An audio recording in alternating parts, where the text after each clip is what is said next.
စိတ်ကိုပြုပြင်နိဗ္ဗာန်ဝင်ဆိုတဲ့ခေါင်းစည်းလေးတက်ပြီးတော့ဟောကြားနာကြရအောင်ပါတရားပါလိဒီတရားတော်မြတ်ကိုမဟောကြားသေးမီမနာကြားသေးမီဘုရားပိုင်ရှင်ဖြစ်တရားပိုင်ရှင်ဖြစ်တော်မူသောဗုဒ္ဓရှင်တော်မြတ်ဘုရားရဲ့ဉာဏ်တော်ကိုအာယုံလေးယူပြီးတော့ဘုံတော်ပေါ်မှာဂုဏ်တော်ထုံမှန်းပြီးတော့ပူဇော်ကြမယ်လက်ကိုရှိပြီးတော့မိမိတို့ရှိမှမှာသရင်သုံးစံပေတော်မူနေတဲ့မြတ်စွာဘုရားရှင်ကိုအာယုံညှက်ကိုင်းပြီးတော့နှလုံးသွင်းထားပါဗုဒ္ဓသောဘဂဝံဗုဒ္ဓယဓမ္မံတိတိတိသောဘဂဝါလူပေါင်းနာပေါင်းဗျမပေါင်းတို့ဤညွေဥက္ကရာဆရာတဆုဖြစ်တော်မူသောဘုရားမြတ်စွာသည်ဗုဒ္ဓဒုက္ခသမုဒယနိရောဓနှင့်မေဃတပြာလေးသစ္စာကိုဆရာမကိုတရားမူဉာဏ်တော်မြတ်ဖြင့်ထိုးထွင်းရသိမြင်တော်မူခဲ့ပါလေပြီဗုဒ္ဓမကောင်းမှုမှန်သမျှတို့ကိုစိတ်ခွာရမှလည်းပြုတော်မမူခြင်းကြောင့်ဗုဒ္ဓမြည်တော်မူပါ၏ဗုဒ္ဓတတ္တလောကသင်္ခါရလောကဩကာသလောကဒုသောလောကသုံးရပုံသုံးထပ်ဝယ်မြည်သည်နတ်ဗျမတို့မှနှိမ့်ဆလို့မရနိုင်အောင်စွန်အားတတ္တိတို့ဖြင့်ပြည့်စုံတော်မူသောဗုဒ္ဓဖြစ်တော်မူပါ၏ဗုဒ္ဓယာသစ္စာလေးတံတရားမှန်ကိုသိလို့ကြကုန်သောဘုန်းကြီးတို့တရားဓမ္မပေါင်းသူတော်ကောင်းတို့အားဓမ္မနိဗ္ဗာန်ရောက်ကြောင်းတရားသင်္နာတော်မြတ်ကိုဒေတိတိဟောတော်မူခဲ့ပါလိမ့်ပြီ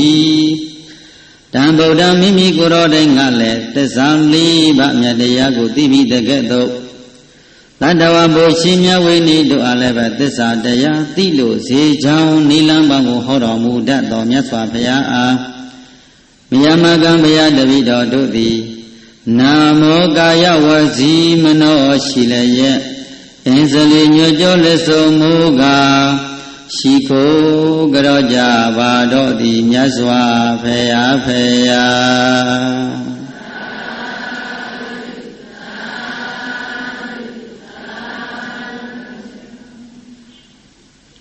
ချမ်းသာသောအာယုန်လေးကိုယူပြီးတော့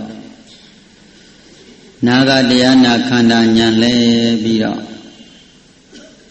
တရားမှတ်တရားနာတရားနှလုံးသွင်းခြင်းကုသိုလ်စိတ်ကလေးကိုပွားများကြမယ်ဘယ်လိုခဏခဏပြောပြတယ်တရားနာတယ်ဆိုတာဟာနာနီးလေးတွေသိလိုအပ်တယ်နော်တရားနာတတ်ဖို့ဒီသိအရေးကြီးပါတယ်ဘာနာတတ်ဖို့လို့လဲနံပါတ်1အရေးကြီးဆုံးဒီတရားကိုနားထောင်တတ်ဖို့လိုအပ်တယ်ဟောနေတဲ့တရားသားလေးတွေဟောနေတဲ့အရှင်မြတ်တို့ရဲ့နှလုံးသားတွေကထွက်ပေါ်လာသောဓမ္မဆိုတဲ့အတန်ဓာတ်အပေါ်မှာမိမိတို့ရဲ့စိတ်ကလေးကညှို့ကိုင်းပြီးတော့တွဲဆက်ခါနှလုံးသွင်းမှန်မှန်ဖြင့်အကဲခတ်နာခံတတ်ဖို့လိုအပ်ပါတယ်ဟောလိုက်တဲ့တရားကအနှစ်တရားကလည်းအသက်တရားကလည်းအနှစ်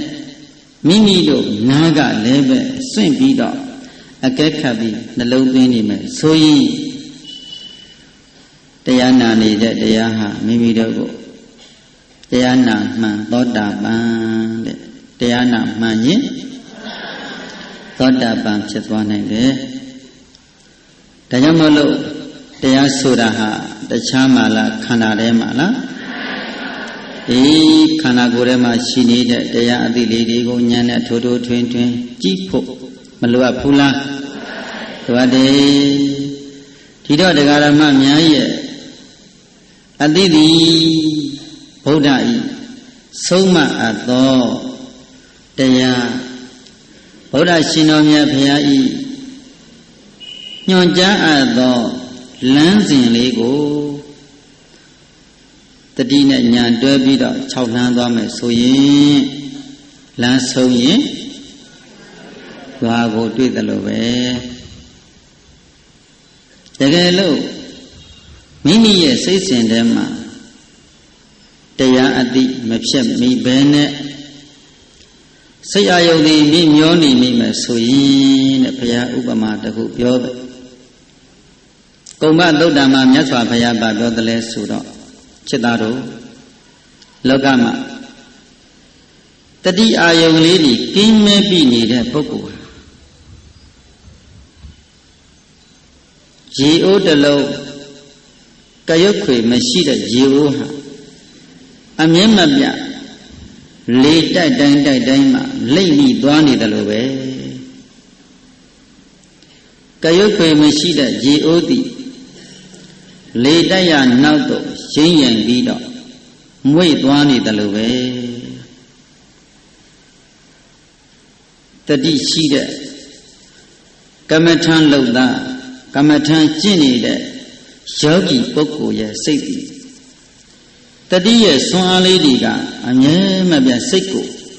ကြည့်ပြပေးနေတဲ့စိတ်ကိုအမြဲတမ်းစောင့်ရှောက်ပေးနေခြင်းကြောင့်ကရွတ်ခွေရှိတဲ့ရေအိုးလိုတည်ငြိမ်မှုရတယ်ဒါကုမ္မသုတ်တံမှာဘုရားတလို့ပြောပြတယ်ဥပမာရေအိုးကိုဥပမာပြပြီးဟောတယ်တမာတိဆွမ်းအားရှိတဲ့ပုဂ္ဂိုလ်ဟာတတိတမာတိပညာအသိလေးတွေ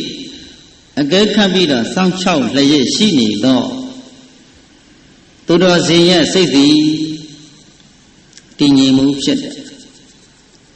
ခန္ဓာရဲ့ဖြစ်စဉ်ကလေးပေါ်မှာထိုးထွင်းဉာဏ်ဖြင့်အကဲခတ်ပြီးတော့တွေ့ထိနေတယ်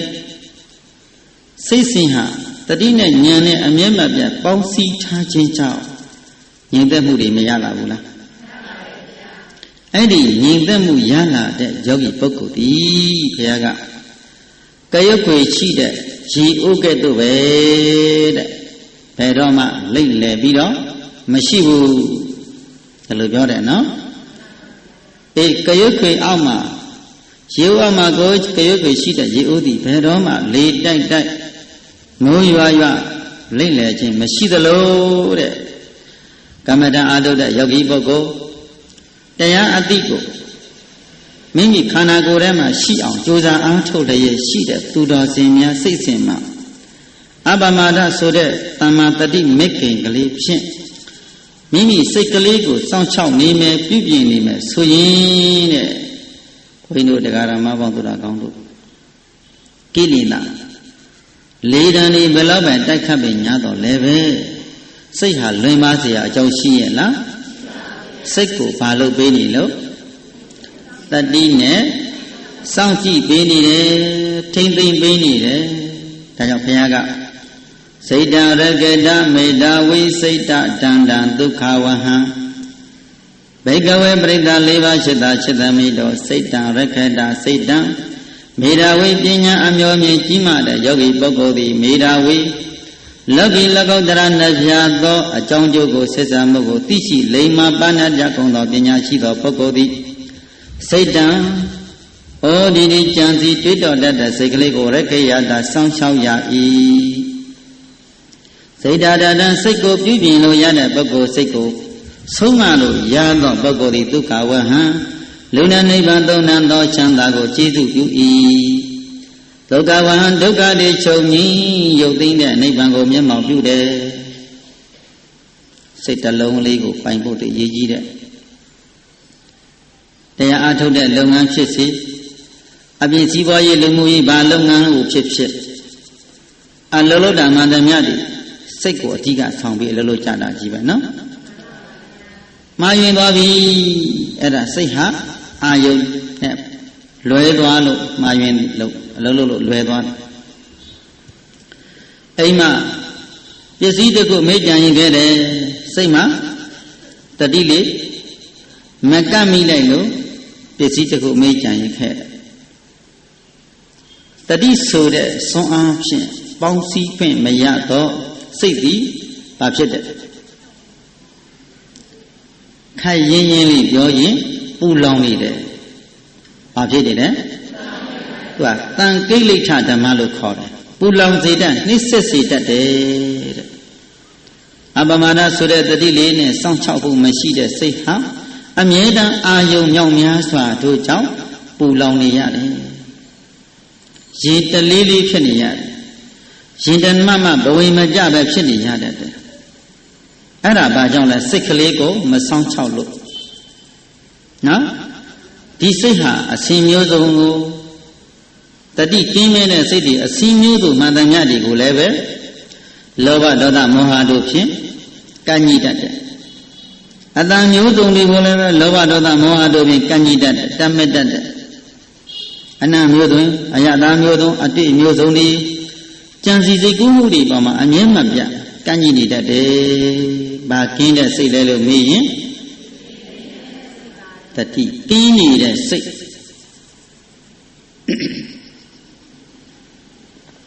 အဲ့ဒီအပမဒဆိုတဲ့တတိစွမ်းအားလေးဖြင့်တွေးကြည့်ခွင့်မထားတော့ဘုန်းကြီးတို့တရားဓမ္မများရဲ့စိတ်ဟာကုသိုလ်အာယုန်နဲ့အကုသိုလ်အာယုန်ဘယ်အာယုန်မှာများများနေတတ်တယ်ပါပသမေရမတိမနောတဲ့စိတ်ဟာမကောင်းသောအာယုန်နဲ့အာယုန်မှာငွေပျော်တတ်တယ်နော်ကောင်းတဲ့အာယုန်နဲ့မကောင်းတဲ့အာယုန်ဘယ်အာယုန်မှာများများနေတတ်တယ်မိမိစိတ်စဉ်သည်မကောင်းသောအာယုန်မှာငွေပျော်တတ်တယ်မကောင်းသောနေရာမှာနေခြင်းတတ်တယ်ရင်ကောင်းလေးဟာအပုပ်ရှိတဲ့နေရာမှာပျော်မွေ့နေတယ်လို့ပဲတဲ့ဘုရားက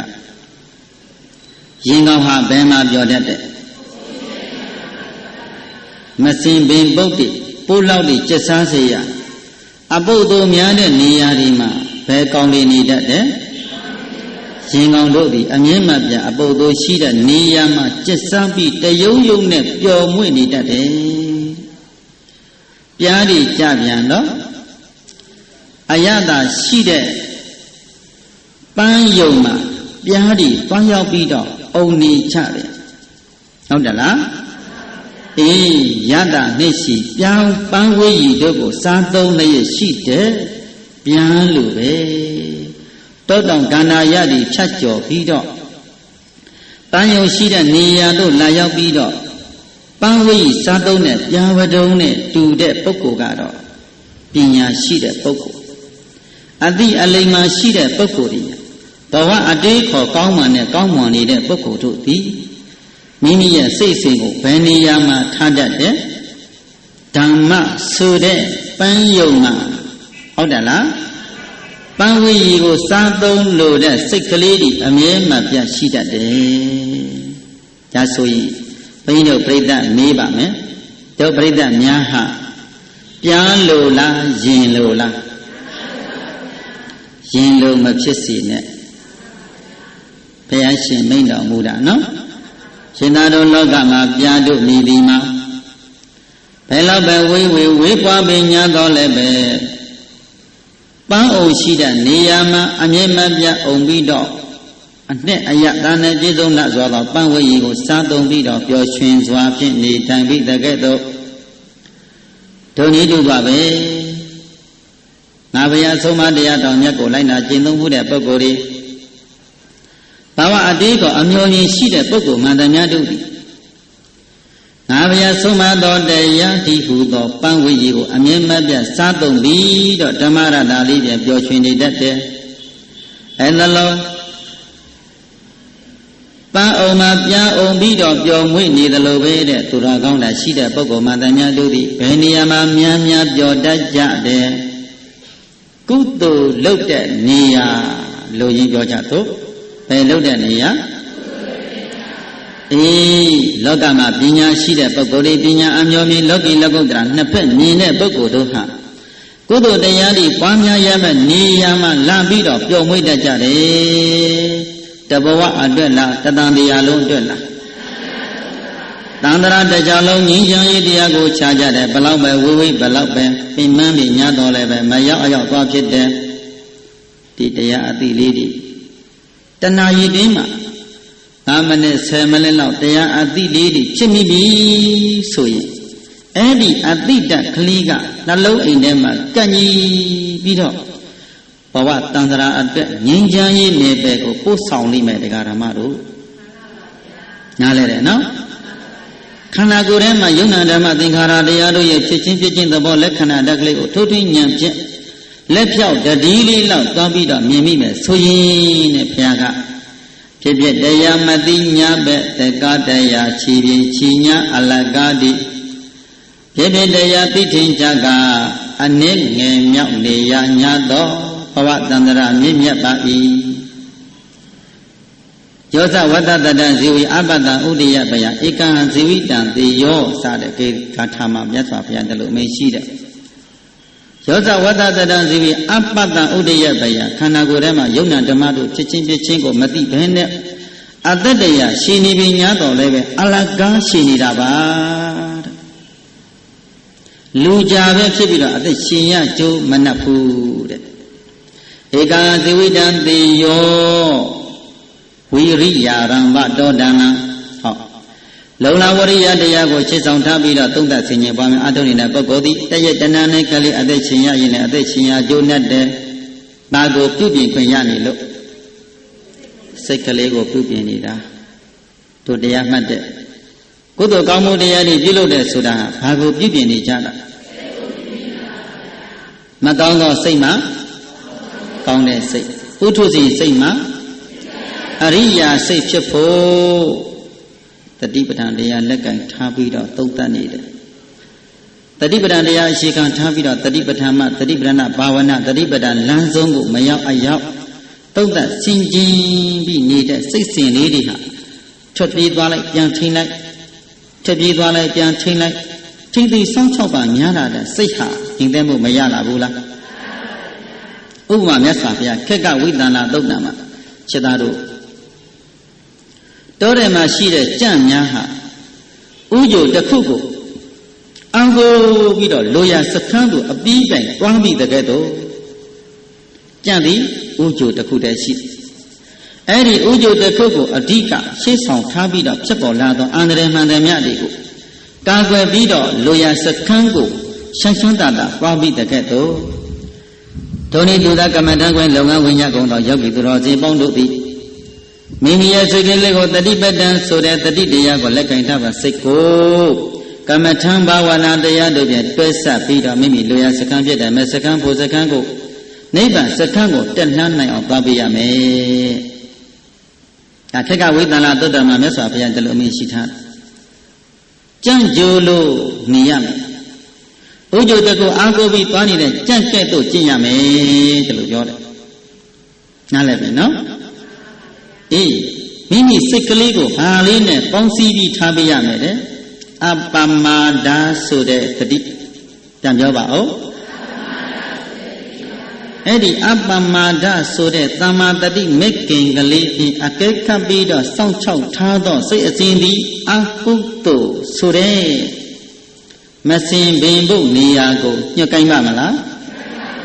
မညှက်ကိုင်းဘူးနော်အဲ့ဒီအပမဒတတိတရားတို့ဖြင့်ပြုပြင်ထားသောစိတ်အစဉ်တတ်သည်စင်ကြယ်တန်ရှင်းသောအာယုံကလေးဖြစ်လာစိတ်မှာစင်ကြယ်တန်ရှင်းသောစွမ်းအားပိုင်ရှင်ကလေးဖြစ်လာစိတ်ဟာတကိုးရှိလာစိတ်ကိုစောင်းချောက်ပါများလာတဲ့စိတ်အစဉ်သည်တကိုးရှိလာစိတ်ဟာအစွန်းထက်လာအဲ့ဒီအစွန်းတတ္တိကလေးကမက်စိတ်ဖို့စိတ်ဟောသောတပတ္တိမက်စိတ်ဖို့စိတ်မှသဂရဂာမိမက်စိတ်ဖို့စိတ်အနာဂာမိမက်စိတ်ဖို့စိတ်အရဟတမက်စိတ်ဖို့စိတ်ဒီဟုသောမက်စကံဖို့စကံနိဗ္ဗာန်စခန်းကိုထိတဖြည်းဖြည်းနဲ့ညှက်ကိုင်းပြီးတော့ကြီးစုပြုသွားပါတယ်။ဘာရဲ့စွမ်းအားလဲစိတ်ရဲ့စွမ်းအားစိတ်ဟာတကိုးရှိနားလဲတယ်နော်စိတ်ကလေးကိုဘုန်းကြီးတို့တရားဓမ္မများမှာအပမဒတတိပညာတရားတို့ဖြင့်ပေါင်းစည်းမထားခြင်းကြောင့်စိတ်ဟာတကိုးမရှိဘဲနဲ့အတိကင်းနေပြီးလောကအလယ်မှာတောကတဲ့ဖြစ်ပြီးတော့ဆင်းရဲနေကြရတာပါစိတ်ကိုမဆုံးမလို့စိတ်ကိုမပြုပြင်လို့စိတ်ကိုမထိမ့်သိမ့်လို့ဟုတ်တယ်နော်ဒါကြောင့်မလို့ဘုရားကဘာကိုဆုံးမဖို့အမင်းရှိတယ်လောကတစ်ခုလုံးမှာယုတ်လောကနံလောကလောကနှစ်ပါးမှာဘယ်လောကကဆောင်းတယ်စေတေနာနိယတိလောကောဘုရားပြဋ္ဌာန်းမြတ်ပြီလောကောလူလောကနံလောကပြမလောကယုတ်နံလောကမန္တမြတ်တွေမှာစိတ်တန်စိတ်ပြီးနိယတိဆောင်းဤစိတ်ကဆောင်းတယ်တရားတိုင်းမှာစိတ်ဟုတ်တယ်နော်ကုသိုလ်တရားတွေပွားများခြင်းနဲ့ထားဘယ်သူကပေါ်လာလဲ လှူကျင်လိုက်တာဘသူကပြဋ္ဌာန်းလာတယ်ယောက်ျားပါရဲ့လားမိန်းမပါရဲ့လား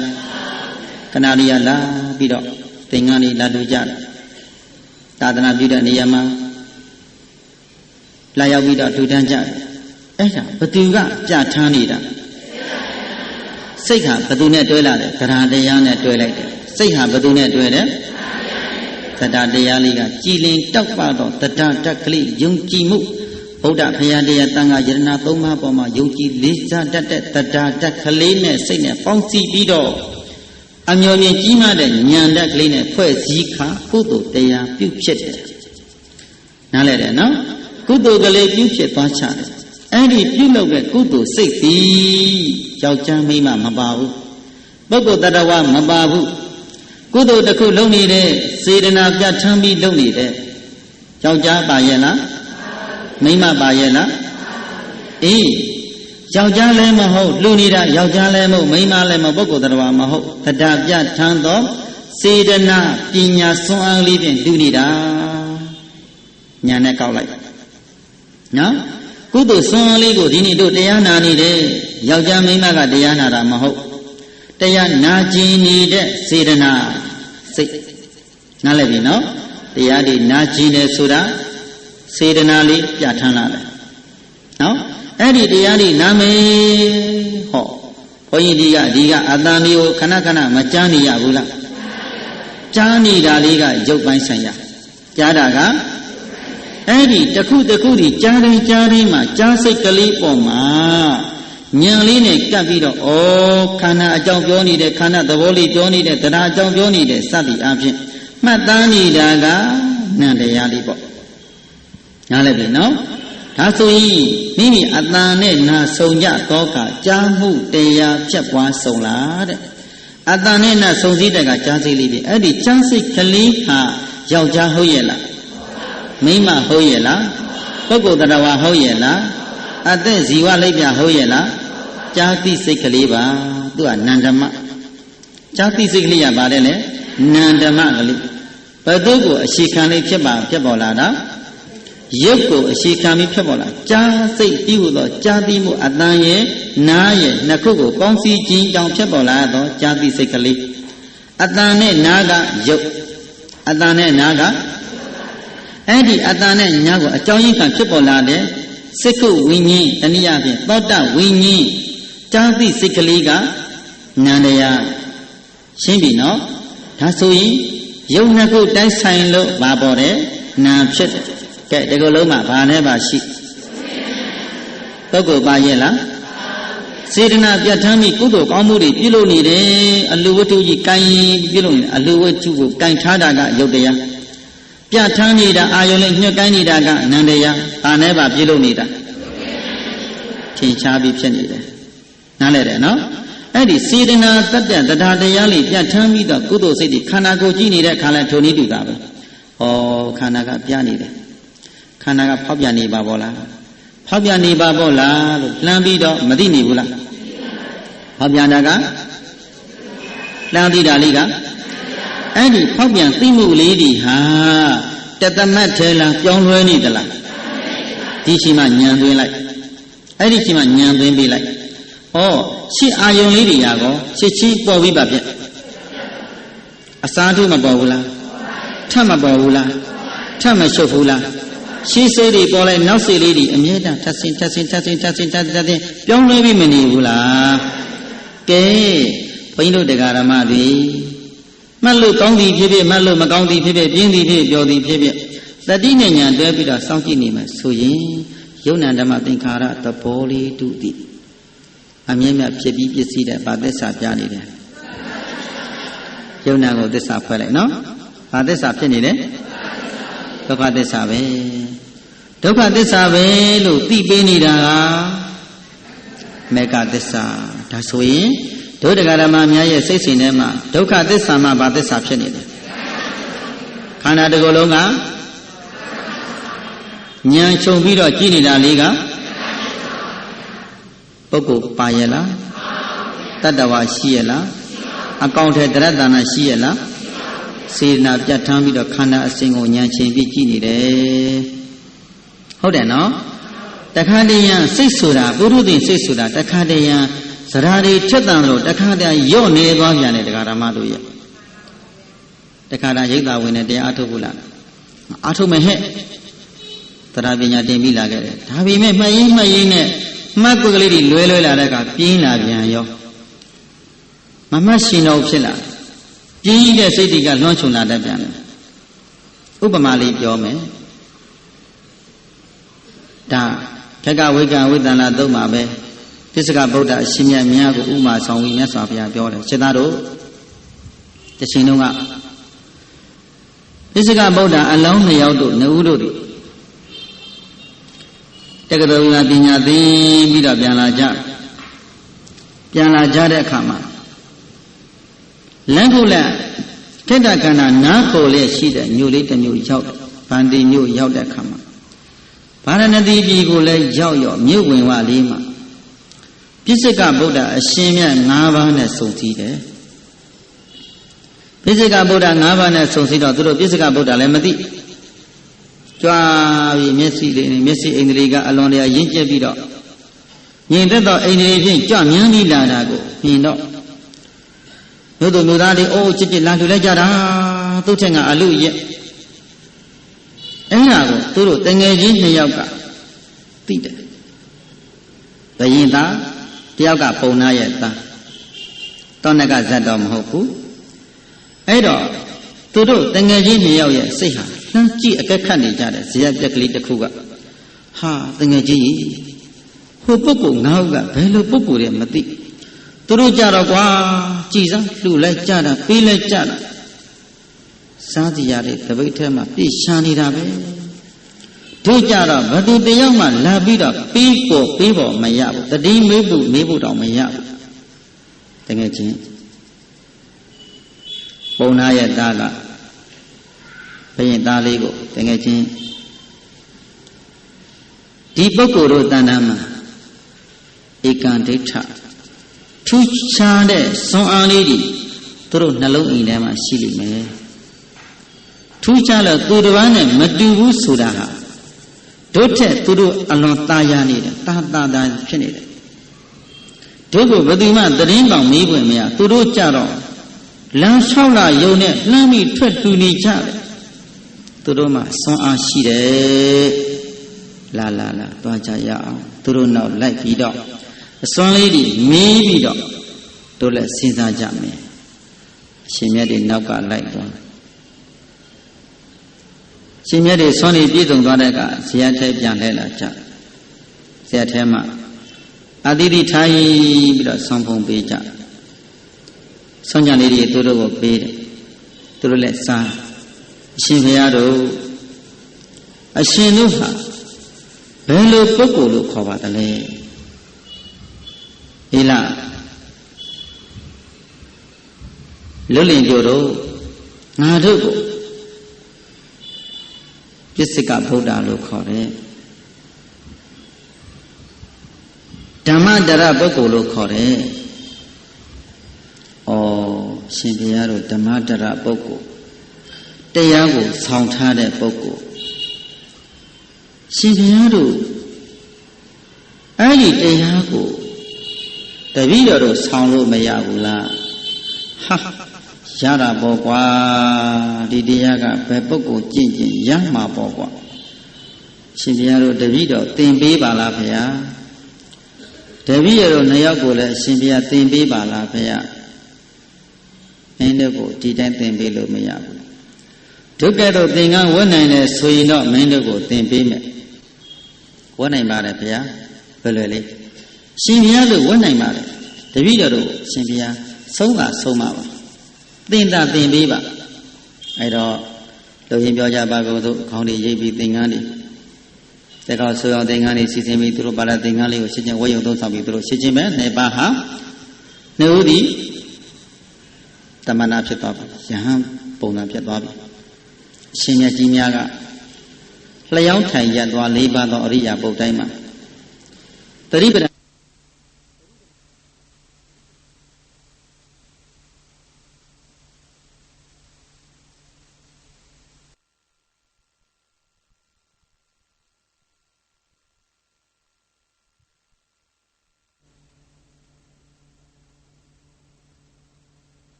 ရှီလန်းနိုင်မှအမှတ်ပါမှန်စွာနေရမည်ကြွားခိုက်ကြွားစဉ်တတိချင်းကြွားခြင်းစိတ်ကြောင့်ကြွားရုပ်မည်ကြွားစဉ်ကြွားခိုက်တတိဆိုင်ရှုလိုက်မှတ်ခါပွားစီခြင်းကြွစဉ်နာယုတ်ကြွစဉ်ချုပ်အဟုတ်ညာမမြင်အရိယာဝတ္တရှင်လန်းပြဤကားနိဗ္ဗာန်ဝင်ထိုင်ခိုက်ထိုင်စဉ်တတိချင်းထိုင်ခြင်းစိတ်ကြောင့်ထိုင်ရုပ်မြင်ထိုင်စဉ်ထိုင်ခိုက်တတိဆိုင်ရှုလိုက်မှတ်ခါပွားစီခြင်းထိုင်စဉ်နာယုတ်ထိုင်စဉ်ချုပ်အဟုတ်ညာမမြင်အရိယာဝတ္ထရှင်လန်းပြဤကားနိဗ္ဗာန်ဝင်လှမ်းခိုက်တန်းစဉ်ရက်ခိုက်ရက်စဉ်အိတ်ခိုက်အိတ်စဉ်စားခိုက်စားစဉ်အရိယာပုတ်တိုင်းအရိယာပုတ်တိုင်းမှာတတိရှင်ရမယ်အကြောင်းလှမ်းပြီးတော့လှမ်းရတဲ့စိတ်ဒီလှမ်းတဲ့သဘောမဟုတ်လှမ်းရတဲ့စိတ်ချုပ်ကလှမ်းတဲ့သဘောရောက်တဲ့အကြောင်းလှမ်းခိုက်လှမ်းစဉ်တတိရှင်ကြွားခိုက်ကြွားစဉ်တတိရှင်ကြွားခြင်းစိတ်ကြောင့်ကြွားရုပ်မြင်ကြွားစဉ်ကြွားခိုက်တတိဆိုင်ရှုလိုက်မှတ်ခါပွားစေခြင်းကြွားစေနာယုတ်ကြွားစဉ်ချုပ်အဟုတ်ညာမမြင်အရိယာပဋ္ဌရှင်လန်းပြဤကနိဗ္ဗာန်ဝင်ဟောမှတ်ခိုက်မှတ်စဉ်တတိချင်းမှတ်ခြင်းစိတ်ကြောင့်မှတ်ယုတ်မြင်ခန္ဓာတစ်ခုလုံးရဲ့အမူအရာလေးတွေကိုကိုယ်အမူအရာလေးတွေစိတ်အမူအရာလေးတွေကိုအမြဲတမ်းတတိနဲ့သိသိပြီးတော့ကမ္မထာန်ကြီးပြလိုက်တဲ့အချိန်ကဲငါရှင်တို့နှစ်ပါးအိန္ဒိယမှာပဲတပါးနဲ့တပါးခက်လန်းလန်းလေးတစ်ခေါ်လောက်မှတက်ခိတ်တဲနန်းလေးဆောက်ပြီးတော့ဒီအာယုန်နဲ့နေကြတော့အရှင်မြတ်၅ပါးကတော့ဇံအပိညာနဲ့ကောင်းကင်ရန်ကြွပြီးနန္ဒဘုံလိုင်ကိုတို့ကြွလာကြပုံနာတနဲ့ဘယိသားလေးဟာနှစ်ပါးသောတငယ်ချင်းနှစ်ပါးတို့ဟာကိုယ်ဆောင်လေးမှာသွားပြီးတရားတွေမှတ်ကြပုံနာသားလေးကတော့ပြောပြတဲ့စကားလုံးအတိုင်းနီးအတိုင်းအိုးလျောင်းထိုင်ရသွားမှတ်နေတယ်စိတ်ကိုဆုံးမနေတယ်ဘယင်သားကြပြန်တော့လူဘဝတုန်းကခတန်းကျန်တဲ့မာမာနာကလည်းရှိပစ္စည်းမာနဂုံမာနယာထုမာနစီစိမာနအဲ့ဒီမာမာနအာယုန်ဒီကလွန်လွန်မှုခဏခဏလွန်မှုလာတော့ပြင်းလာစကားပြောကြအဖော်ချခြင်းလာတယ်ကိုကြောင့်လေးပြက်လိုက်ဒီဘက်ယဟန်တော်လေးအနာလားငါရှင်နေကောင်းပါရဲ့လားတရားမှတ်တာအစဉ်ပြေပါရဲ့လားပထမတစ်ချိန်လာပြောဟိုယဟန်တော်လေးကငါရှင်ယဟန်ဆိုတာစကားမပြောရဘူးလေကိုကမ္မထမ်းကြောင့်ကိုကြွပြီးတရားမှတ်ပါဘေးဖယ်လိုက်တယ်ပြန်သွားတယ်နောက်တနေ့ပြန်လာပြန်ပြီစကားလာများတယ်ပြန်နှင်ထုတ်လိုက်တယ်ပြန်လာပြန်၃ချိန်တယ်၄ချိန်ရောက်တဲ့အနေရှိကြတော့ပုံနာသာယဟန်တော်လေးကစဉ်းစားတယ်ဩဒီယဟန်ကဆရာသမားမြတ်ရဲ့အဆုံးအမတရားကိုတလေးတစညံ့ညံ့နိုးနိုးမာထုတ်ဖဲနဲ့စကားကိုအဖော်လုပ်နေတယ်တရားကိုအဖော်လုပ်ရမှာစကားကိုအဖော်လုပ်နေတယ်တရားမပွားစကားများပြီးတော့နေတဲ့ယဟန်နဲ့စစ်နေငါတန္တရာပုံတွင်းကိုခုံဆင်းလိမ့်မယ်တပိတ်ကလေးရက်တောင်လေးယူချစ်ရှင်းမဲ့တော်တဲ့ဝင်သွားချသူမလာခင်လေးမှာဘယင်သားတော့လည်းအနာရောက်ခြောင်နာရောက်မရှိဟာသူ့မှာသင်္ကန်းပရိက္ခာမရှိတော့ဘူးပုဂ္ဂိုလ်တတိယတော့ကြည်စံ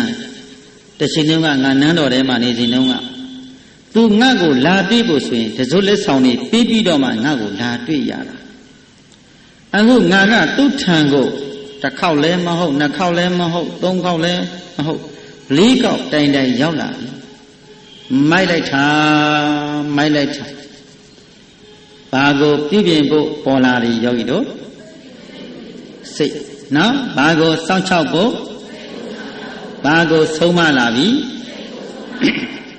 ယဟန်နင်းလိုမိုက်တဲ့ပုဂ္ဂိုလ်လောကမှာရှိပါအောင်မလားဟဲ့ဘာမဟုတ်တဲ့အောက်တန်းရတဲ့ပုဂ္ဂိုလ်ကတောင်မှနင့်ကိုလွှဲဖယ်ပြီးခြောင်လွှဲသွားပြီလေမင်းလိုက်ချစရာလိုသေးသလားမင်းဟာချက်လဲမချက်ကြောက်လဲမကြောက်ကြည်စမ်းသူတို့ကနေရာကိုပဲလားစကားတွေများ အရှင်မြတ်ကြီးတွေဟောပေါ်ညွန်ပြတာကတယောက်တည်းနေတစ်စိတ်ထဲထားမိမိတယောက်တည်းနေကမ္မထစိတ်တစ်ခုနဲ့တွဲဆပြီးနေဖို့အကြောင်းတွေမှာခဲ့တယ်အေးစကားကိုနည်းစီတရားကိုမြဲစီလို့မှာခဲ့တယ်စကားကိုတရားကကြောက်တယ်လို့မှာခဲ့တယ်စိတ်ကိုတတိကကြောက်တယ်လို့ပြောခဲ့တယ်ဒါပေမဲ့မင်းကကိုစိတ်အလိုလိုက်ပြီးနေမိုက်တာပြန်တော့မင်းရှစ်ချင်းမဲ့ကိုကြောင်းကမ္မထမ်းကြောင်းတဲ့တက်ခေတဲနန်းလေးကိုပြမြန်းလာခဲ့တယ်ကမ္မထမ်းကြောင်းဆောင်လည်းရောက်တပိတ်လေးပြီးချိတ်ဩငါသည်ကုသိုလ်တရားတွေကြီးဝနေသူဖြစ်ပါတယ်စိတ်နောက်ကိုလိုက်နေခဲ့ဤစိတ်ဒီကမကောင်းတော့စိတ်ဆိုးစိတ်မဲ့တဲ့ငါပေါင်းနေခဲ့တယ်လောဘစိတ်နဲ့ငါပေါင်းသိနေခဲ့တယ်ဒေါသအာယုတို့ဖြင့်ငါလော်လီပြီးနေခဲ့တယ်တိဝိမုံမိုးတော့မောဟအာယုနဲ့ငါจิตစားပြီးနေခဲ့တယ်ဒီစိတ်ဒီငါအတွက်ကမ္မထမ်းတရားတွေဆုပ်ယုပ်စေခဲ့တယ်မဉ္ဇဉ်ပူညာတရားတွေဆုပ်ယုပ်နေခဲ့တယ်ငါအတွက်တန်ត្រာလန်းခရီးအပေတကားသာပွင့်ခဲ့ရှိတယ်နိဗ္ဗာန်တကားမပွင့်ခဲ့ဘူးဒီရှိမှငါအတွက်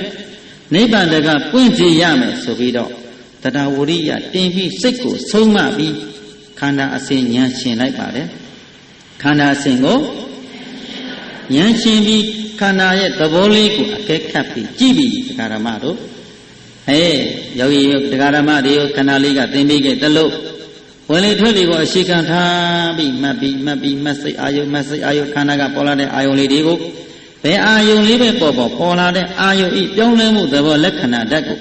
ဉာဏ်ကလေးနဲ့ကတ်လို့မှရေးမှမှတ်စိတ်နဲ့အာယုနဲ့ခန္ဓာနဲ့ဉာဏ်နဲ့ခန္ဓာနဲ့တွဲပြီးခန္ဓာဤဖြစ်ပြနေတဲ့သဘောဓာတ်ကိုမြင်မှများတော့မုံပါများတော့ပထမဝေါဒံသောတပတ္တိမဉ္ဇဉ်ပုညဒုတိယဝေါဒံသဂရဂามိမဉ္ဇဉ်ပုညတတိယဝေါဒံအနာဂามိမဉ္ဇဉ်ပုညသရဝေါဒံဟောအရဟတမစ္စိဖို့စိတ်ဖြင့်ပစ္စကဗုဒ္ဓဖယငယ်ဖြစ်သွားပါတယ်ကဲဘာဖြစ်သွားပါလိပစ္စကဗုဒ္ဓဖယဖြစ်သွားချနောက်ဘာကိုပြည့်ပြင်လိုက်တယ်ပထမယဟန်တော်လေးကကမ္မထမ်းကျောင်းလေးကခြောင်လွှဲပြီးတော့ထွက်သွားပြီးတောရဌာနမှာအာထုတ်သွားတဲ့ယဟန်တော်လေးကကြိုပြီးတော့သူ့ထက်ရှိကပစ္စကဗုဒ္ဓဖြစ်ခဲ့ပြီးပြီသူကနောက်မှဖြစ်လာကဲပထမယဟန်တော်သည်နန္ဒမူလိုင်းကိုတော့ကြွမြန်းပြီးတော့ကြောက်ဖြဘောထက်မှာနိရောဓဖရတမပအာယုံလေးပြီးအကဲခတ်ပြီးတော့ကိုယ့်ကိုယ်ချမ်းသာစွာနေထိုင်နေတဲ့အချိန်မှမကြခင်နောက်ကလိုက်လာခဲ့တော့ပရိသတ်တော်ပစ္စကဗုဒ္ဓအနာရောက်တော့ကတော့ပြီးတော့တော်တော်လေးကြာရင်ကိုဖလားသမဘခိတ္တခဏယံပုံနာတာအဖြစ်ပစ္စကဗုဒ္ဓဖြစ်နေတဲ့အရှင်မြတ်ကိုဘယင်သားတော်ပစ္စကဗုဒ္ဓကလှမ်းပြီးတော့အရှင်ဘုရားလောကမှာအလွန်ဆန်းကျယ်တဲ့ဘုရားတော်တပည့်တော်ဟာစိတ်အလိုလိုက်ပြီးစိတ်မိုက်ကိုစိတ်နောက်ကိုဆောင်ခဲ့တယ်စိတ်ခိုင်းတာကိုရိုင်းခဲ့စိတ်ရိုင်းကိုအမြဲတမ်းမွေးခဲ့တယ်တပည့်တော်ရဲ့စိတ်ဟာဥပမာပြောရင်တောမှာရှိတဲ့တွားတောထဲမှာနွားရိုင်းလိုပဲဗျာဆုံးမရခက်တယ်တောထဲမှာရှိတဲ့မြောက်လိုပဲဗျာမငြိမ်သက်ဘူးဗျာအဆုံးမသိခက်တယ်ပြီးတော့ဟာအရှင်ဘုရားကတပည့်တော်ခြောင်လွှဲပြီးသွားခဲ့တယ်တပည့်တော်ဒီရှင်ဘုရားလူပုဂ္ဂိုလ်ကတပည့်တော်ခြောင်လွှဲသွားခြင်းကြောင့်တပည့်တော်ဘဝမှာရှင်ဘုရားတပည့်တော်ဆရာဖြစ်တယ်တပည့်တော်အပေါ်မှာရှင်ဘုရားသည်ငဲ့ကွက်မှုမရှိဘဲနဲ့မိမိဘဝအတွက်အကောင်းဆုံးသောပန်းနိုင်ကိုရွေးချယ်ခဲ့တယ်အကောင်းဆုံးသောစိတ်အစဉ်သွန်အားလေးကိုစိတ်ကိုမက်စိတ်ဖို့စိတ်နဲ့တွဲဆက်ပြီးတော့ကြင်ကြံပွားများအားထုတ်နေခဲ့တယ်အရှင်ဘုရားတန်ဖို့ရှိမှပါပြီသွားအဟောဒုက္ခအရှင်ဘုရားချမ်းသာတယ်လောကမှာဤစိတ်တစ်ခုကိုမဆုံးမပြုပြင်တာတော့မိုက်မဲတဲ့ပုဂ္ဂိုလ်လောကမှာမရှိဘူးဗျာစိတ်ကိုပြုပြင်ခွင့်ရတဲ့ပုဂ္ဂိုလ်စိတ်ကအမြဲမပြတ်စောင့်ရှောက်ထားတဲ့ပုဂ္ဂိုလ်စိတ်ကလေးကိုအနိဆုံးမ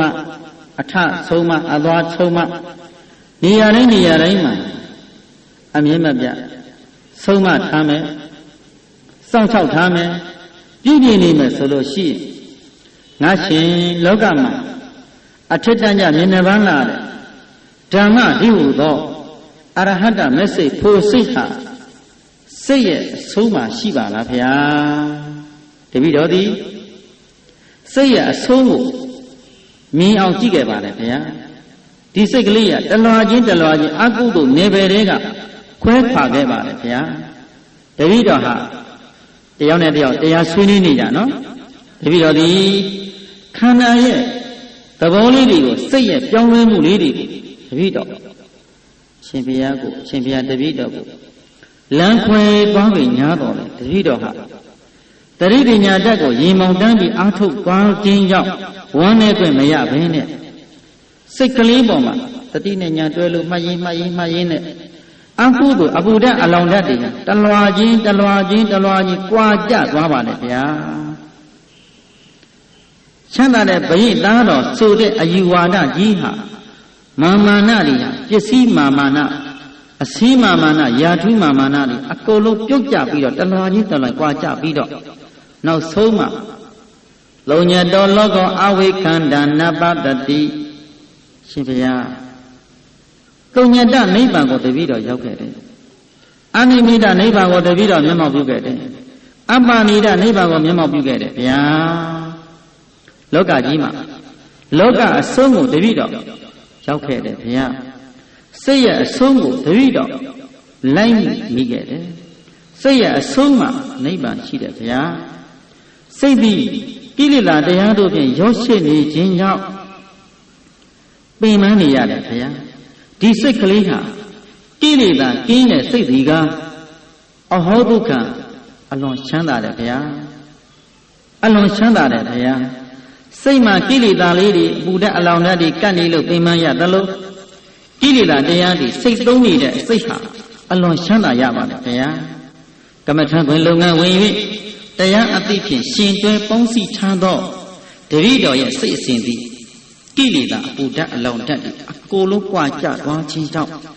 ရှင်ဘုရားသိသလိုတပည့်တော်တဏ္ဍာမှာထူခြားသောအရဟတမက်စိတ်ဖို့စိတ်မဲ့လေးစင်ဖို့လေးစင်ကိုမျက်မှောက်ပြုခဲ့ရပါတယ်ဤတရားဒီကဘာကိုပြည့်ပြည့်တဲ့သဘော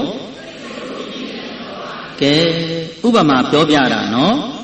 ဒါအချိန်တစ်ချိန်လုံးကမြတ်စွာဘုရားဇေတဝန်ကျောင်းမှာတရင်သုံးတယ်မူစဉ်တုန်းကရန်တော်ရှင်မြတ်ဒီပြိဿ၄ပါးတို့ကိုခြေသားတို့ခြေသမီးတို့တချိန်တုန်းကပြစ္ဆကဗုဒ္ဓအလောင်းလျာတို့သည်မိမိရဲ့စိတ်ကလေးကိုဤကဲ့သို့ပြုပြင်ပြီးတော့တန်တရာအဆုံးကိုယုံထွက်ခဲ့တယ်ဒုက္ခအဆုံးကိုယုံထွက်ခဲ့တယ်ဆင်းရဲခြင်းအဆုံးကိုစိတ်ကလေးပြုပြင်ပြီးတော့ယုံထွက်ပြီးတော့1500ကိရိတာအပူဓာတ်အလောင်းဓာတ်တွေချုပ်ငင်းတဲ့အရဟတမဖို့နိဗ္ဗာန်ရရှိသွားကြသလိုသင်တို့ဒီလည်းပဲဤဥပမာလေးကိုယူပြီးတော့ဥပမေယဘာလို့ရမယ်လဲစိတ်ကိုပြုပြင်ပါဘိန်းတို့တရားဓမ္မတွေဘာကိုပြုပြင်ရမလဲဘာကိုလိုလားတဲ့ပုဂ္ဂိုလ်တရားလိုလားတဲ့ပုဂ္ဂိုလ်ဟုတ်တယ်နော်နိဗ္ဗာန်လိုလားယောဂီများမှတ်သားကျင့်နိုင်မွေ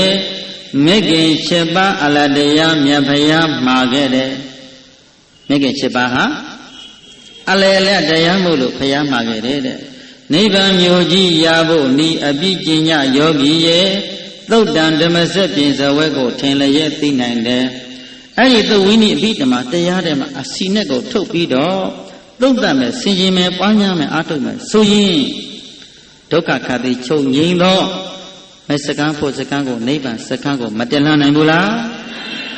ဘာကိုပြည့်ပြည့်သူတိုင်းချမ်းသာခြင်းမရနိုင်ဘူးလားဒါကြောင့်မို့လို့ယဟန်တော်တွေဖြစ်စေသီလရှင်ဖြစ်စေအမျိုးသားအမျိုးသမီးဒီပုဂ္ဂိုလ်မဆိုတရားဓမ္မတွေဘာကိုပြည့်ပြည့်ရမလဲဘာကိုစောင့်ရှောက်ရမလဲဘာကိုဆုံးမရမလဲစိတ်တလုံးထိအာလုံးငြိမ်းပါလေစိတ်တလုံးပိုင်မသိနိုင်တော့ပါစိတ်ကိုဆုံးမရင်ရှမ်းသာရပါရဲ့လေစိတ်ကိုပြုပြင်ရင်နိဗ္ဗာန်သို့ဝင်ခဲ့ရပါတယ်ရှင်းပါပြီနော်ဒါဆိုတို့တရားအထုတ်တဲ့နေရာတိုင်းမှာဘာကိုပြုပြင်တာဖြစ်တယ်ဒါကြောင့် လျောင်းထိုင်ရက်သွား၄ပါးသောအရိယပုဒ်တိုင်းမှာမိမိအိမ်မှာနေသည်ဖြစ်စီယုံထဲမှာနေသည်ဖြစ်စီအလုတ်စခန်းမှာဖြစ်စီဘယ်နေရာမှာဘယ်ဌာနမှာဆိုနေစီတိုင်းမှာ9မိနစ်ရရင်9မိနစ်စိတ်ကိုပြင်လိုက်ပါ10မိနစ်ရရင်10မိနစ်ပြင်လိုက်ပါဘုရားရှိမှထိုင်မှတရားမဟုတ်ဘူးနော်တခါတည်းထိုင်ကုန်လေးမှထိုင်ပလက်လံကလေးမှထိုင်ပြီးတော့မျက်စိလေးမေးဘာကိုပြင်ပေးရမလဲချိန်ပါများစွာပြင်ပေးရမယ်နော်အဲ့ဒီချိန်ပါများစွာစိတ်ကလေးကိုခဏပြင်ပါများလာတဲ့တရားဓမ္မများရဲ့စိတ်ရှင်သည်အကုသိုလ်နေပယ်ထဲမှာခွဲထွက်လာပြီးတော့ကုသိုလ်တရားတို့ရဲ့စုစည်းရာဖြစ်သောမဉ္ဇဉ်ဘုံဉဏ်မစကံဖို့စကံကိုမတက်လှမ်းနိုင်ဘူးလားဒါကြောင့်မို့လို့ပထမပြောခဲ့တဲ့စကားလုံးလေးပြန်ကောက်လိုက်ပါပြားတို့သည်ဘယ်နေရာမှာပျော်မွေ့တတ်တယ်ပန်းဝေးစားသုံးလို့ပျော်မွေ့ကြပြီတကယ်တော့ဟုတ်တယ်လားရင်တို့သည်ဘယ်မှာပျော်တတ်တယ်အပုပ်အညစ်အကြေးရှိတဲ့နေရာမှာရင်ကောင်တို့သည်ပျော်မြူသလိုဘုန်းကြီးတို့တရားဓမ္မများဟာအပုပ်တို့ထဲမှာပျော်မွေ့တဲ့ရင်ကောင်များနဲ့မတူကြပါဘဲနဲ့ပန်းယုံမှာပြားအောင်ပြီးတော့ပြားပရုံတို့သည်ပန်းဝေးစားသုံးပြားပရုံများကဲ့သို့မိမိရဲ့ဓမ္မဒီဟုသောပန်းဝေးတို့ကိုအမြဲမပြတ်စားသုံးကဘုရားအစရှိသောအရိယာသူတော်ကောင်းများစံမြန်းရာဖြစ်သော1500ကိလေသာဗုဒ္ဓအလောင်းတတ်တို့ဤချုပ်ငြိမ်းယုတ်သိမ်းရာဖြစ်သောအမတတုကနိဗ္ဗာန်ချမ်းသာသို့ချမ်းသာမြတ်ကြီးကိုလျင်မြန်သောသိဉာဏ်တို့ဖြင့်ကောင်းစွာမသွေဆက်ရောက်နိုင်ကြပါစေကုန်သတည်း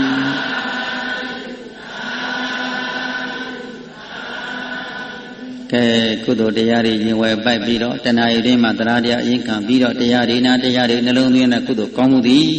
ဆင်းရဲခြင်းဒုက္ခအပေါင်းမှလွတ်ကင်းသောမဖို့နိဗ္ဗာန်ကိုမျက်မှောက်ပြုရပါလို့ဤလို့အာယုန်လေးယူပြီးတော့ဒီနေ့တရားထိုင်ရတဲ့ကုသိုလ်တရားတွေအားထုတ်ရတဲ့ကုသိုလ်စိတ်တရားနာရတဲ့ကုသိုလ်စိတ်တို့ဖြင့်အောက်အဝီစီးမှာရှိကြကုန်သောမိခင်ဖခင်မိအောင်ပေါင်းဆွေအောင်မျိုးဟောင်းများအထက်ဘွဲမှာရှိကြကုန်သောမိခင်ဖခင်မိအောင်ပေါင်းဆွေအောင်မျိုးဟောင်းများအနန္တစัจ java လာမှာရှိကြကုန်သောမိခင်ဖခင်မိအောင်ပေါင်းဆွေအောင်မျိုးတို့သည်ဤကုသိုလ်ကောင်းမှုတို့ကိုထပ်တူထမ်းမြတ်ရကြပါစေလို့ကဲဤညာဖြတ်ဝမ်းပန်းတတ်တာဖြင့်ဤသို့ပြုရမြတ်ဘုံများကြောင့်အမတ္တခေမံဤနိဗ္ဗာန်ကိုဧကံထုတ်ချောက်ရောက်စေသောယနေ့ယခုမြတ်ဘာကကိုမိဘဆေယမျိုးသားဟာနှင့်ကိုမဆောင်ကြကိုဆောင်နကအရင်စား၍ရှိသမျှလုံးစုံဘုံ30ဖြစ်ဖြစ်သမျှရှိသမျှဝေနေရတို့ရကြပါစေပေငါဝေသည်မြာတွေသာဓုခေါ်စေတော်အမေ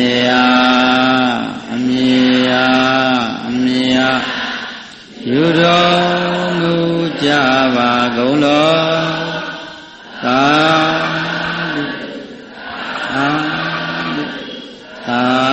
ဓု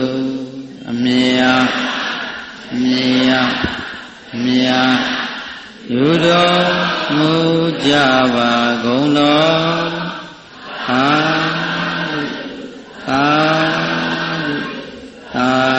ဓုအမေယူတော်မူကြပါကုန်လောသာဓုကဲအလုံးတော်ကောင်းများဆင်းရဲကင်းပြောက်ချမ်းသာခြင်းကိုမျက်မှောက်ပြုလွှဲနိုင်ကြပါစေတော်တရားနဲ့ပြောင်းဝဲနိုင်ကြပါစေ